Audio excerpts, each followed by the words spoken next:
रहमतुल्लाहि व बरकातुहू। मंच पर विराजमान हमारे आज के मार्गदर्शक, शिक्षा विदों के रहनुमा, मशहूर तालीमी मुफक्की और 17 किताबों के मुअल्लिफ डॉक्टर मुबारक कापड़ी साहब, ऑल कोकण मेमन एसोसिएशन के सरपरस्त सदस्य, मेहमान खुसूसी, तालीमी खिदमत में लगे उस्ताद, हमारे अजीज वालिदान वालिदाएं, 10वीं और 12वीं की एग्ज़ाम देकर कामयाबी हासिल किए हुए आप सारे प्यारे बच्चों, महाराष्ट्र स्कूल के एक्स प्रिंसिपल बंदरकर सर, आप सबका इस रोशन मौके पर तहे दिल से इस्तकबाल करता हूँ। आप सबका दिली शुक्रिया अदा करता हूँ। मेरे ऊपर जिम्मेदारी दी है कि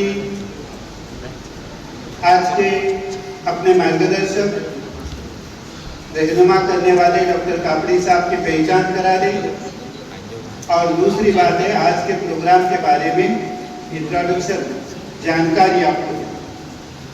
आज का दिन कोई मामूली दिन नहीं, बल्कि एक बेहतरीन मौका है, एक ऐसा मौका जहां हम अपने बच्चों के मुस्तकबिल के बेहतर बनाने की नई राहें तलाश करेंगे।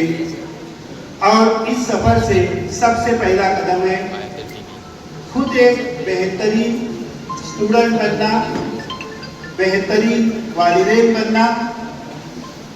यही प्रोग्राम का थीम है, अनलॉकिंग पोटेंशियल, एम्पावरिंग पेरेंट्स, यानी बच्चों की छुपी सलाहियतों को पहचानना और वालिदैन को मजबूत बनाना। इस प्रोग्राम की थीम के साथ पहली बार यहाँ चिपलून में मेमन कमेटी से ये प्रोग्राम आज यहाँ हो रहा है। इस प्रोग्राम की ज़रूरत क्यों है? क्योंकि आज का दौर तेजी से बदल रहा है। टेक्नोलॉजी, सोशल मीडिया, तालीमी दबाव, कंपटीशन, इन सब ने बच्चों के साथ वालिदैन को भी उलझनों में डाल दिया है। आज हम अपने बच्चों की परवरिश तो कर रहे हैं, मगर अक्सर ये भूल जाते हैं कि परवरिश सिर्फ खाना, कपड़ा और स्कूल नहीं होती। परवरिश होती है सोच की, आदतों की, किरदार की और जज्बातों की। यही आज हम मुबारक कापड़ी साहब के से हम सुनने वाले हैं। प्रोग्राम में अपने को क्या सीखना है? तो आज के अहम टॉपिक से बदलते समाज में वालिदैन की जिम्मेदारी। आज बच्चे अलग सोचते हैं, उनकी ज़रूरतें, चैलेंजेस अलग हैं, पेरेंट्स अलग सोचते हैं, बच्चों को कुछ और बनना होता है, पेरेंट्स कुछ और दबाव डालते हैं। ऐसे में एक समझदार और हमदर्दी भरा रवैया कैसे अपनाए, ये सर के बातों से हमें पता चलेगा। हमारी उलझनें उससे दूर हो जाएंगी। सिर्फ ऑर्डर देने वाले नहीं, बल्कि सुनने वाले, समझने वाले और बच्चों के साथ दोस्ताना रिश्ता निभाने वाले पेरेंट्स कैसे बने, वैसे ही बच्चे भी अपने वालिदैन की बातों का कैसे सामने रखकर आगे बढ़े। बच्चों का स्क्रीन टाइम, उनके डिजिटल बिहेवियर, साइकोलॉजिकल असर, इस पर गौर करना हर माँ बाप की जिम्मेदारी है। आज आर्टिफिशियल इंटेलिजेंस का जो बात चल रही है, ये बात 17 साल पहले सर ने आर्टिकल में लिखी थी, जबकि कंप्यूटर का, गूगल का शुरू हुआ था। तभी लिखा था सर ने कि बाबा ये आर्टिफिशियल इंटेलिजेंस इससे बेहतर और इससे ज़्यादा परिणामकारक अपने ऊपर होने वाला है जो आज हम देखते हैं। डॉक्टर मुबारक साहब इन सब बातों पर डॉक्टर साहब अपनी सारी बातें तय रखेंगे, सामने रखेंगे, आगे करियर के बारे में बातें बताएंगे, क्या करना है, कैसे करना है, ये सारी बातें वो बताने वाले हैं। ये आज का अपना प्रोग्राम है। अभी दूसरा भाग रहा डॉक्टर कापड़ी मुबारक कापड़ी साहब का तारुफ। डॉक्टर कापड़ी साहब सिर्फ एक लेखक या मुहादिस नहीं, बल्कि वो रोशनी का चिराग है, एक ऐसे इंसान जो तालीम, तरबियत, तफक्कुर से लोगों की जिंदगी में तब्दीली लाते हैं।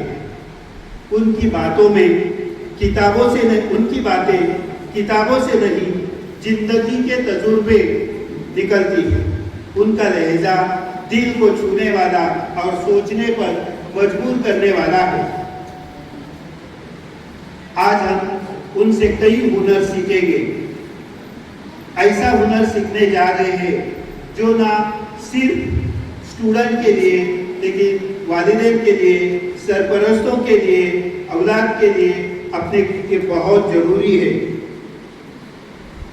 हम आज कोकण मेहमान एसोसिएशन का तहे दिल से शुक्रिया अदा करते हैं कि उन्होंने ऐसे बेहतरीन और ज़रूरतमंद प्रोग्राम को यहाँ रखा है, जिससे हमारी सोच बदलेगी, हमारी परवरिश का अंदाज बदलेगा, बच्चों को करियर में क्या क्या करना है इसके सारे रास्ते मिल जाएंगे। सबसे अहम, हमारी आने वाले नस्लें बेहतरीन इंसान बनेंगी। आखिर में मैं यही कहना चाहूँगा, बच्चे हमारे नहीं, अल्लाह की अमानत है। हम सिर्फ उनकी रहनुमाई करने वाले हैं। हमें चाहिए कि उन्हें प्यार दें, समझ दें और उनके लिए एक ऐसा माहौल बनाए जहां वो खुद को समझे, अपने ख्वाबों को पहचाने और एक अच्छा इंसान बन सके। आप सबसे गुजारिश है, आज का हर लम्हा दिल से सुनिए, समझिए और अपने घर में इसका असर लेकर जाइए। डॉक्टर मुबारक कापड़ी साहब एक दिया जो बुझा नहीं, कभी धूप में कभी साया बनके वो चला इल्म का कारवा दिए। जैसे अल्लाह की रहमत जमीन पर एक साया, एक रोशनी, एक दुआ लिए। जिसने तालीम को सजदा किया और किताबों में जिंदगी तलाश की, जो हर माँ बाप के हाथ में कलम रख गया, हर बच्चों की आंखों में रोशनी बना। मुबारक कापड़ी साहब का यह सफर सिर्फ लेक्चर नहीं, इनकलाब है। हर लफ्ज उनका कोई नसीहत नहीं, बल्कि आने वाले नस्लों की किताब है। मैं उनको कई दिनों से, कई सालों से सुनते आ रहा हूँ। आज उनके बारे में मुझे कहने का मौका मिला। उन्होंने अपने कई स्पीच में ये कहा है, बच्चे इम्तिहान नहीं, अमानत है। उनकी परवरिश सिर्फ फर्ज नहीं, इबादत है। वो बतलाते हैं, माँ की लोरी से शुरू होता है तालीम का पहला सबक, और बाप की चुप्पी में छुपा होता है दुनिया का सबसे बड़ा फलसफा। माँ बाप अगर बदल जाए तो नस्लें खुद पे खुद संवर जाती है। हर वालिद को एक उस्ताद बनाया, हर माँ को एक रहनुमा। उनके जुमलों में सिर्फ अल्फाज नहीं, बल्कि अल्लाह की तरफ से इशारा होता है। जो औलाद को सिर्फ डिग्री दिलवाए वो तालीम अधूरी है। जो औलाद को तहजीब सिखाए वो असल नूरानी तालीम है। और यही बात लेकर वो पूरे भारत भर में घूमते हैं, गांव-गांव तक जहां भी उनको बुलाया जाता है वहां पहुंचते हैं। उनका कहना रहता है कि मैं इतने दूर से पहुंचता हूं तो ज़्यादा से ज़्यादा बच्चों को इसका फ़ायदा उठाने के लिए बुलाओ। आज वैसा अपना हाथ खाली लगता है। मुझे बाद में वो डांटेंगे, क्योंकि मुझे पहले ही बोले थे कि बच्चे को ज़्यादा से ज़्यादा बुलाओ, क्योंकि वो हर घर को मदरसा बनाओ, हर दिल को तालीम से सजाओ, हर सोच को मोहब्बत दो, हर औलाद को किरदार सिखाओ, ये बातें हम उनसे सीखेंगे। ये नज्म नहीं एक पैगाम है हर उस शख्स के लिए जो बाप है, माँ है, उस्ताद है, स्टूडेंट है। डॉक्टर मुबारक कापड़ी एक नाम नहीं, वह तालीम का दिया, तालीम की दुनिया का वो दिया है जो आंधियों में भी नहीं जो आंधियों में भी बूझा नहीं, जो वक्त की गर्द में भी थमा नहीं। वो एक रोशनी है जो फैलती जा रही है, फैलती जा रही है, फैलती जा रही है और उम्मत को जगाती जा रही है। और उनके लिए ज़्यादा वक्त देना बहुत ज़रूरी है, तो मैं उनका तारुफ कराने का था वो, और ये प्रोग्राम के बारे में आपको बताने का था कि मुझे कहने को क्या बुलाए, इसलिए आप सबका शुक्रिया गुजार हूँ। अस्सलाम वालेकुम।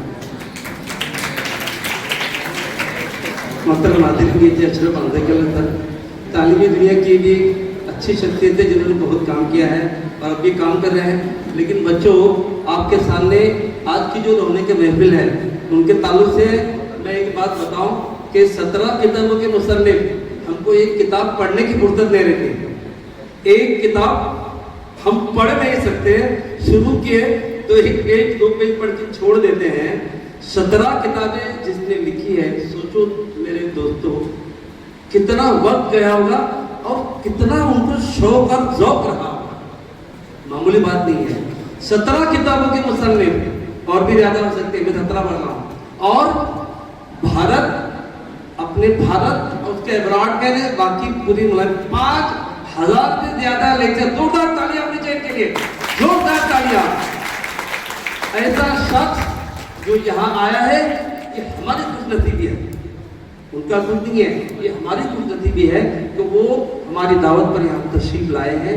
तो मैं समझता हूँ उनका हर लफ्ज मोती है, उनका हर लफ्ज मोती है, उनका हर जुमला हमारी जिंदगी को बदल सकता है।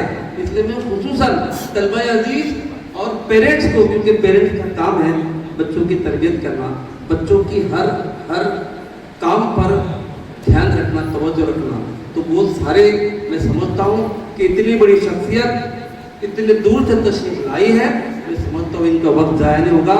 ज़रूर ब ज़रूर उनके इन अल्फाज से, उनके जुमलों से, उनके इस पुरअसर बयान से यहाँ से ज़रूर हमारे ऐसे नौजवान निकलेंगे जो मुस्तकबिल में जाकर अपना नाम रोशन करेंगे और मुस्तकबिल, उनका मुस्तकबिल ताबना होगा।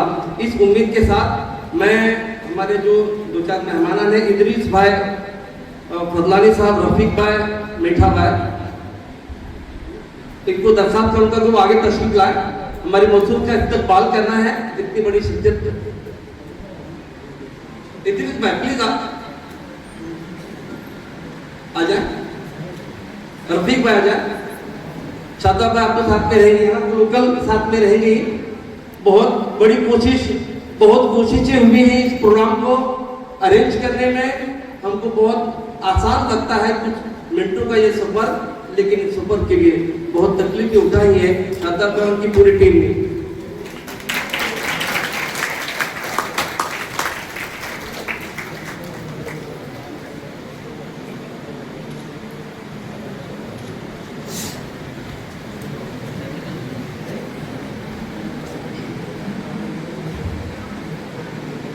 इसके साथ तालीमी खिदमत अंजाम देने वाले और दापुर से यहाँ पर तशरीफ लाने वाले हमारे अंजर निकल कर, मैं इदरीस भाई अब फिर से एक बार तशरीफ ला, हमारे अशरफ अंजर निकल सर उनका इस्तकबाल करें। बहुत बहुत इस्तकबाल आपका,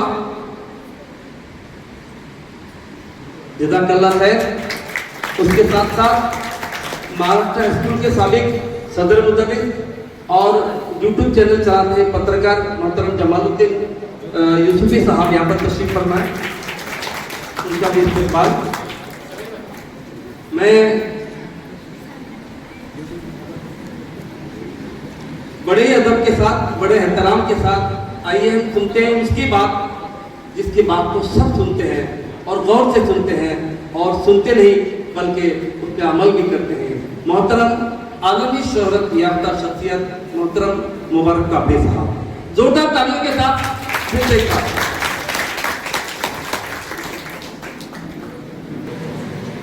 अस्सलामु अलैकुम वरहमतुल्लाहि वबरकातुहू।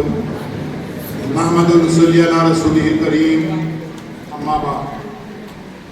कोकन मेमन एसोसिएशन के तमाम जिम्मेदारान,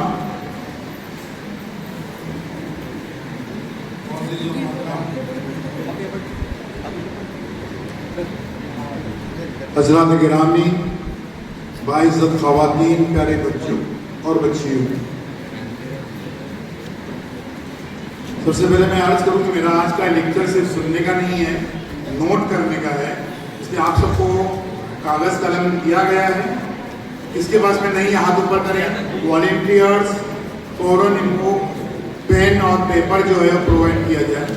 वॉलेंटियर्स दो जगह पर, लेडीज़ वॉलेंटियर्स लेडीज़ में और जेंट्स इधर। कागज़ और कलम, हर एक कोई ये लेक्चर सुनने का नहीं है बल्कि इसको नोट करने का है। हाथ ऊपर करें, आपको फौरन जो है वो पेन और पेपर दिया जाएगा। जिंदगी की मंसूबाबंदी। मराठी मीडियम वाले कोई है क्या यहाँ पर? नहीं ना? ठीक। तो ये आज हमारे हेडिंग, यानी हम सिर्फ 10th 12th और एग्जाम्स के ताल्लुक से इसे नहीं, क्योंकि जिंदगी गुजारने के सारे फार्मूले इंशाल्लाह आज हम यहाँ से लेके उठेंगे। तो उसके लिए करना क्या है बच्चों? पल पल मुकाबला बढ़ रहा है। हम सिर्फ रोना रो रहे हैं। क्या मुसलमानों के साथ में तासुब होता है, डिस्क्रिमिनेशन होता है, भेदभाव होता है और हमको आगे बढ़ने नहीं दिया जाता? क्या ये हकीकत है? मैं बताऊंगा कि ये बात सच है, झूठ है, क्या है। ये सारी बातें आज यहाँ पर डिस्कस होंगी। आज आपको सारे कोर्सेज की मालूमात दी जाएगी, करियर्स की मालूमात दी जाएगी और उसके बाद में सवाल जवाब का सेशन भी होगा जिसमें आप कोई भी सवाल पूछ सकते हैं। हिंदुस्तान भर की नहीं, दुनिया भर की किसी भी यूनिवर्सिटी के किसी भी कोर्स के ताल्लुक से आप सवाल पूछ सकते हैं। इंशाल्लाह उसका जवाब दिया जाएगा। लोग आज भर भर के जा रहे हैं, कनाडा जा रहे हैं, कोई जॉर्जिया जा रहा है, कोई रशिया जा रहा है पढ़ने के लिए। क्या ये सही है, दुरुस्त है, जाना चाहिए या नहीं जाना चाहिए? किस मुल्क में जाना चाहिए फिर आपको? ये सारी बातें भी आपके सामने यहाँ पर आ जाएंगी। आज आप अपनी जिंदगी की पूरी प्लानिंग, पूरी मंसूबाबंदी इंशाल्लाह यहाँ से करके उठेंगे। जिंदगी की मंसूबाबंदी नंबर 1 लिख लीजिए, नंबर 1, और वो है गोल, GOAL, goal. The goal of my life, मेरी जिंदगी का मकसद क्या करना है। The goal of my life. देखिए, हम मुसलमान होने के नाते हमारे सामने दो बड़े मकासद हैं, दो गोल हैं। एक है लॉन्ग टर्म गोल और एक है short term goal. Long term goal हम सारे मुसलमानों का ये है कि चूंकि हम जन्नत से आए हैं इसलिए दोबारा हमको जन्नत में वापस जाना है। हम जन्नत से आए हैं, दोबारा हमको जन्नत में जाना है। यह हमारा लॉन्ग टर्म गोल है। अब ये लॉन्ग टर्म गोल के लिए दूसरी कौमों के पास उसका कोई फलसफा हो या ना हो, हमारे यहाँ पर ये फलसफा नहीं, ये अकीदा है कि हम जन्नत से आए हैं और हमको जन्नत में जाना है और उसका सब सामान पैदा करना है। तो उसके लिए फिर कौन सा कोर्स, जन्नत में जाने के लिए कौन सा कोर्स है? उसके लिए सिर्फ एक ही चीज है, उसका नाम है सूरे असर। कुरान की सूरे असर के ज़माने की कसम, इंसान खसारे में, घाटे में है सिवाय उनके जो ईमान लाए, नंबर 1, जो नेक अमाल करते रहे, नंबर 2, नंबर 3 एक दूसरे को सब्र की तरकीब और नंबर 4 जो है वो हक की नसीहत और सब्र की तलकीन करते रहे। ये जो करते रहे वही कामयाब है। तो कामयाबी का फार्मूला जो है छुपा हुआ है सूरे अस्र में। उसके आगे हम जितने भी फिलोसोफर्स हैं, जितने भी स्कॉलर्स हैं, दानिश्वर हैं, विद्वान हैं, कितना भी सोचे, सूरे अस्र से आगे उनकी अक्ल नहीं चलेगी। बच्चों, हमारी जिंदगी का मकसद जो है उस सूरे अस्र को फॉलो करने का, जो ईमान लाए, नेक अमाल करते रहे, एक दूसरे को हक की तलकीन और सब्र की और उनकी नसीहत करते रहे। ये जिंदगी गुजारने का वाज़ेह फार्मूला है। अब शॉर्ट टर्म गोल यहां जिंदगी गुजारने के लिए, ये चंद रोजा जिंदगी है, लेकिन याद रखिए जिस तरीके से मौत बरहक है उसी तरीके से जिद्दोजहद हयात भी बरहक है। यानी जिंदगी गुजारने के लिए ईमान वाला रास्ता अपनाना, वो सही तरीके से और हक तरीके से हमने माल कमाना, ये भी ये जो है वो बरहक है, वो भी हमको करना है, हम उसे भाग नहीं सकते। फिर हम खाली तस्वीर लेके बैठे हैं अपनी जगह पर, हमको जिंदगी की जद्दोजहद से मतलब नहीं, हमको स्कूल से मतलब नहीं, हमको आला तालीम से मतलब नहीं। ये सूरह असर के बाद जो है कि ईमान लाए नेक अमल करते रहे, वो उसके बगैर मुमकिन नहीं जब तक कि हम हक की कमाई, ईमान वाली कमाई हम या हलाल कमाई हम नहीं खाते हैं तब तक। अब शॉर्ट टर्म गोल हम बता रहे हैं कि हम दुनिया में हम क्या करने वाले, कौन से हैं, तो उसके लिए हमको क्या करने का है, तो ये जिंदगी का एक मकसद आपके सामने होना चाहिए।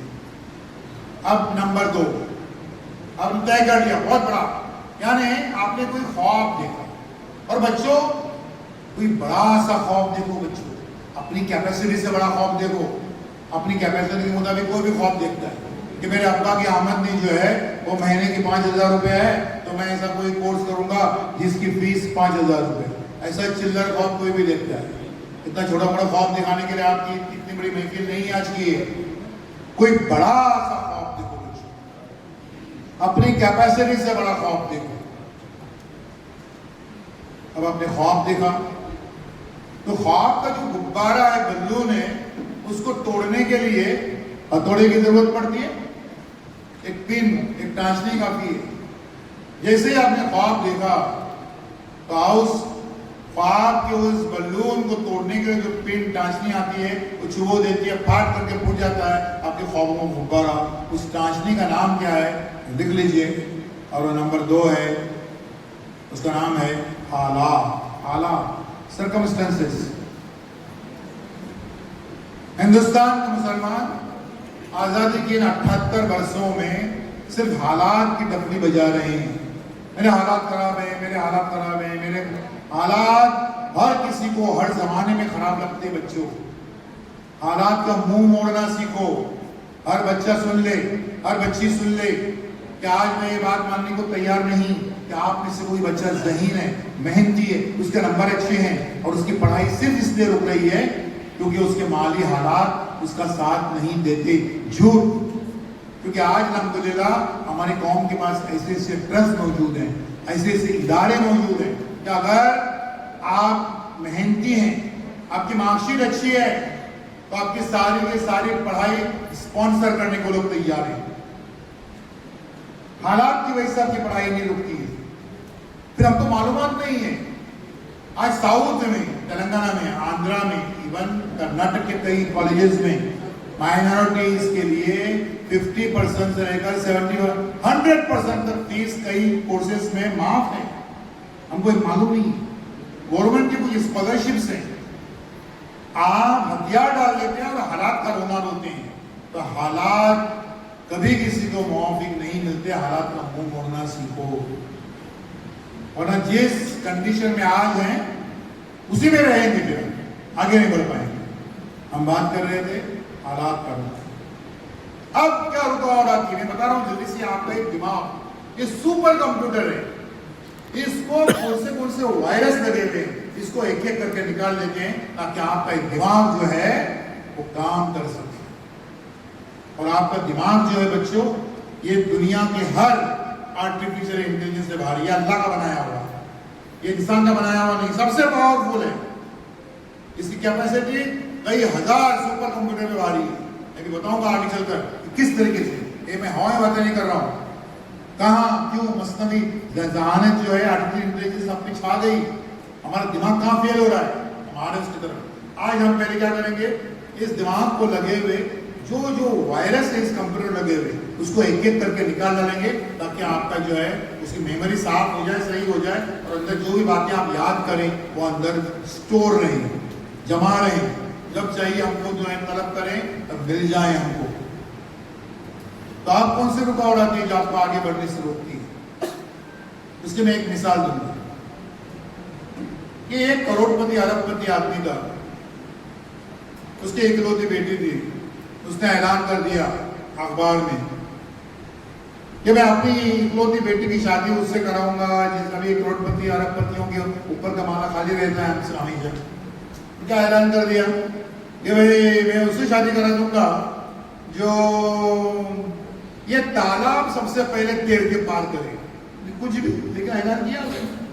अब लड़के लोग तो ऐसे इंतजार करते रहते हैं कब ऐलान हो जाएगा।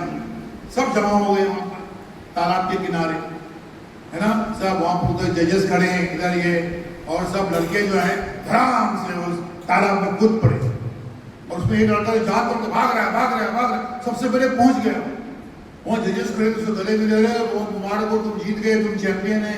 अब वो इकलौती बेटी जो करोड़पति उसकी, वो लड़का हाँफते हाँफते कहता है वो सब तो ठीक है लेकिन ये बताओ कि मुझे पीछे से धकेला कौन था? कौन धकेला मेरे को तैरना भी नहीं आता। क्या बोलता है वो? चैंपियन है, क्या बोल रहा है? मुझे तैरना भी नहीं आता। बच्चों, आप लोगों को मालूम नहीं है कि अल्लाह ताला ने आपके अंदर क्या कैपेसिटी रखी है। कूद जाओ जिंदगी के कांटे मारते हुए समंदर में। आप सिर्फ तैरेंगे नहीं, you will be the champion, आप चैंपियन हो जाएंगे। आप समझ गए? ये आपको अंदाजा नहीं है। तो लिख लीजिए वो पॉइंट, और पॉइंट क्या है कि कैपेसिटी का अंदाजा न होना। आपको अपनी कैपेसिटी का अंदाजा न होना, ये जब नहीं होता है तो आप हिम्मत हार देते हैं। अल्लाह ताला ने खूब इस्तिताअत, खूब आपके अंदर खूबियां रखी हैं। आप सिर्फ डरते हैं उसमें कूदने से, क्या अंदाजा आपको नहीं होता। अब क्या रुकावट आती है? मैं जल्दी से बता रहा हूं, एक दो रुकावटें जो एक्चुअल स्पीड ब्रेकर से आपके दिमाग में आगे बढ़ते नहीं जिसकी वजह से। तो आपको उसी रुकावट आती है जो आपको आगे बढ़ने से रोकती है,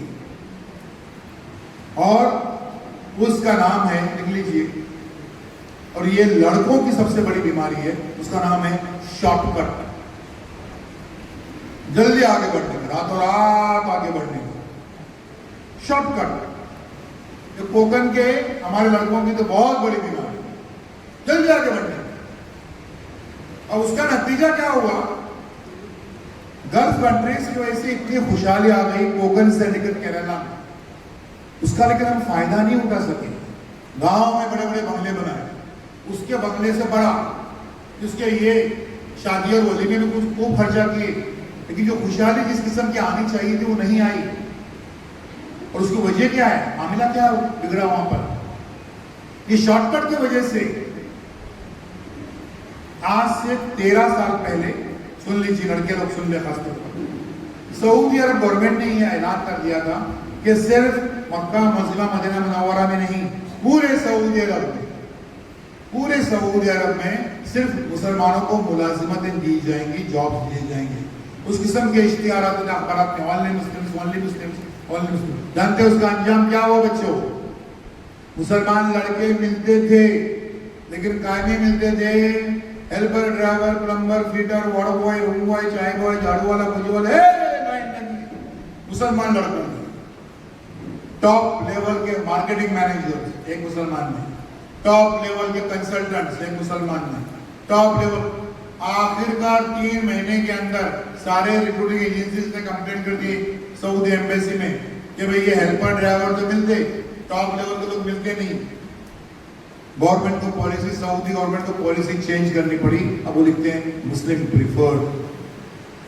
देखिए क्या होता है आज यहाँ पर। इस सीनियर मार्केटिंग मैनेजर कौन? दीक्षित, सुब्रमण्यम, पांडे और देश पांडे। कितनी सैलरी इसको? लड़के लोग सैलरी का आंकड़ा सुनकर कम से कम हिल जाओ। महीने की 6 लाख रुपए इंडियन रुपीज से लेकर 12 लाख रुपए तक की महीने की सैलरी, फैमिली स्टेटस वीजा, रहना खाना फ्री, एयर फेयर साल में एक बार तो एक बार, 2 बार तो 2 बार, फैमिली के साथ free. Senior marketing manager, consultant, top level के एमबीएस के, वो सुब्रमण्यम और वो दीक्षित और देश पांडे, उसका ड्राइवर कौन? अब्दुल। उसको कितना पगार? 20,000 रुपए महीने का पगार। उसके घर में शादी की तैयारी हो रही है, 20,000 रुपए कमा रहा है, सब घर में खुश हैं। सऊदी अरब हमारा क्या? हमारा helper, driver, plumber, fitter, ward boy, room boy, चाय बॉय, गाड़ी वाला, पोछा वाला हमारा। और टॉप लेवल के पोस्ट पे हमारी ये आज आपको यहाँ की गवर्नमेंट झांसा देती है, कई गवर्नमेंट ने, कि मुसलमानों को हम 5% रिजर्वेशन देंगे। अरे 100% रिजर्वेशन हमको हासिल था और आज भी हासिल है मुस्लिम कंट्रीज में, अरब कंट्रीज में। वहां हम बैठने के लायक नहीं है और इसलिए हम वहां तक नहीं पहुंच पाते। तो जो शॉर्टकट से नहीं आगे जाने। देखिए ये कोकत रेलवे शुरू हुई, आज मैं कोकत रेलवे से आया, बड़ी सहूलत हुई मुझे मेरे गांव में जाने के लिए। लेकिन बड़ा नुकसान एक हो गया। नुकसान क्या हुआ? कोकन रेलवे को लगकर जितने गांव हैं, वहां के गांव के मुसलमान लड़कों ने एक ही काम शुरू कर दिया। क्या? रिक्शा चलाना शुरू कर दिया। रिक्शा खरीदना, रिक्शा चलाना, है ना? पहले भाड़े का रिक्शा, फिर खुद का रिक्शा, मैंने घूम फिर के रिक्शा। वो रहते हैं ना नेपाली लोग, वो बड़े बड़े शहरों में वॉचमैन बने रहते हैं अक्सर। ऐसे ही एक नेपाली ने एक लॉटरी का टिकट खरीदा। उसके बॉस ने पूछा कि भाई ये क्या है? बोले साहब जी ये लॉटरी का टिकट है। बोले अच्छा कितने का है? बोले साहब जी 1 करोड़ रुपए का है। अच्छा। फिर उसको बॉस पूछता है कि तुमको अगर ये 1 करोड़ रुपए की लॉटरी लगी, उस वॉचमैन को पूछता है तो तुम क्या करोगे? तो साहब जी उस 1 करोड़ रुपए से मैं एक शानदार बंगला बनाऊंगा। अच्छा फिर क्या करोगे? फिर मैं अपने बंगले का खुद वॉचमैन बन जाऊंगा, मैंने घूम फिर के वॉचमैन। वैसे ही रिक्शा, पहले भाड़े का रिक्शा, फिर खुद का रिक्शा, फिर अपने रिक्शा में और खुद के रिक्शा में अपनी बीवी बच्चों को एक चिपलून गोल इधर उधर अपनी रिक्शा में, खुद के रिक्शा में घुमाऊंगा। ये शॉर्टकट, समझ गए? अब ये शॉर्टकट का जमाना गया बच्चों। इस वजह से हम पीछे जा रहे हैं। दूसरों की और पॉलिसी नहीं, हमारी अपनी घर में पॉलिसी बनी हुई है। वालिदैन को सब्र नहीं, जल्दी का मनी लग, कुछ नहीं कर। वो मामू बैठे हुए, सबसे बड़ा रोल कोकन में मामू का होता है। नहीं मामू भी नहीं सा नहीं काय का मालूम है मामू। तो माँ क्या बोलती है? मेरा भाई है, सगा भाई, वो बुरा चाहेगा क्या? चाचा बुरा चाहे, मामू बुरा नहीं चाहे, ऐसा होता है ना? ये जंग बड़ी चलती रहती है मामू और चाचा कोकन में हमारे यहाँ। शॉर्टकट से ही, समझ गए? अब ये शॉर्टकट का अंजाम क्या होता है उसकी एक आखिरी मिसाल दूंगा। एक आदमी अपनी बिल्डिंग के बालकनी में 10th फ्लोर पे नीचे खड़ा था, ऊपर खड़ा था। उसने नीचे झांक कर देखा, उसका एक देरीना दोस्त कोई साथी नीचे नजर आया ग्राउंड फ्लोर पे। अब उस तक पहुंचने के 3 रास्ते हैं। पहला रास्ता ये कि वो जीने से उतर के आ जाए, उसमें उसको 5 मिनट लगेंगे, लेकिन टाइम जल्दी पहुंचने का। दूसरा रास्ता ये कि वो लिफ्ट से नीचे उतर के आ जाए, उसमें उसको 2 मिनट लगेंगे। तीसरा एक रास्ता और भी है, डायरेक्ट नीचे घड़ी लगा के देखो, 15 सेकंड में नीचे ऊपर से जंप करने के बाद, उसके 15 सेकंड के बाद ऊपर, गारंटी के साथ। बच्चों हर शॉर्टकट का यही अंजाम होता है। आपके करियर की मौत, आपके मुस्तकबिल की मौत, और आने वाले कम से, इस जुमले पे गौर करो बच्चों, आने वाले कम से कम 3 नस्लों के सुकून की मौत।